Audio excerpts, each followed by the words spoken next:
जय श्री गणेश। आप सभी को गणेश चतुर्थी की बहुत शुभकामनाएं।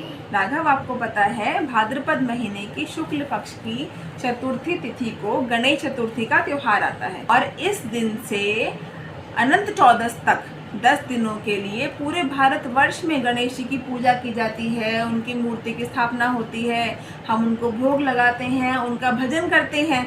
पूरे भारतवर्ष में गणेश जी का ये गणेश उत्सव मनाते हैं। अब क्या हुआ था कि शिव जी के 2 बेटे हैं, कार्तिकेय जी और गणेश जी। तो उन्होंने जो उत्तर का भाग है पृथ्वी का, वो दिया गणेश जी को संभालने के लिए कि आप यहाँ पे निवास करोगे, आप यहाँ पे संभालोगे। और जो दक्षिण का भाग है वो दिया था कार्तिकेय जी को, जहाँ पर उनको मुरुगन स्वामी के रूप में उनकी पूजा होती है। ठीक है। अब गणेश चतुर्थी से अनंत चौदस तक 10 दिनों के लिए जो गणेश जी होते हैं, ये उत्तर भारत से दक्षिण भारत जाते हैं अपने भैया कार्तिकेय जी से मिलने के लिए।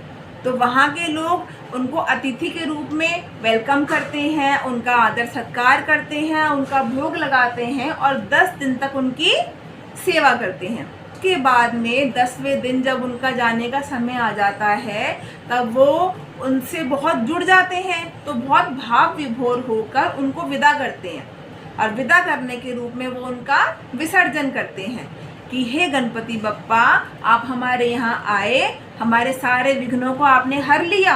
गणेश जी कौन होते हैं? विघ्नहर्ता, है ना। तो हमारे सारे विघ्नों को हरो और हमें खुशियाँ ही खुशियाँ आप देकर जाना। ठीक है। और अब हम आपका विसर्जन करते हैं, अब आप अपने निवास स्थान को जाइए।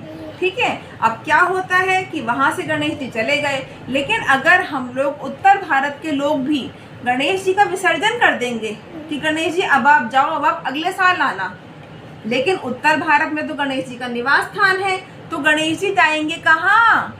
तो इसीलिए उत्तर भारत में गणेश जी का विसर्जन नहीं किया जाता। दक्षिण भारत की या महाराष्ट्र की देखम देखी उत्तर भारत के लोगों को गणेश जी का विसर्जन बिल्कुल नहीं करना चाहिए, क्योंकि अगर उनका विसर्जन कर दोगे तो दिवाली पर 2 महीने बाद किसकी पूजा करोगे? और यहाँ के तो वो प्रथम देवता हैं। गणेश जी के बिना हम कोई भी शुभ कार्य कर ही नहीं सकते। तो इसीलिए आप सभी से हाथ जोड़कर निवेदन है, इस गणेश चतुर्थी पर गणेश जी की पूजा कीजिए, स्थापना कीजिए, घर में उनकी मूर्ति की पूजा करो, उन्हें भोग लगाओ, सब कुछ करो, उनकी खूब सेवा करो, लेकिन उत्तर भारत में गणेश जी का विसर्जन मत कीजिए।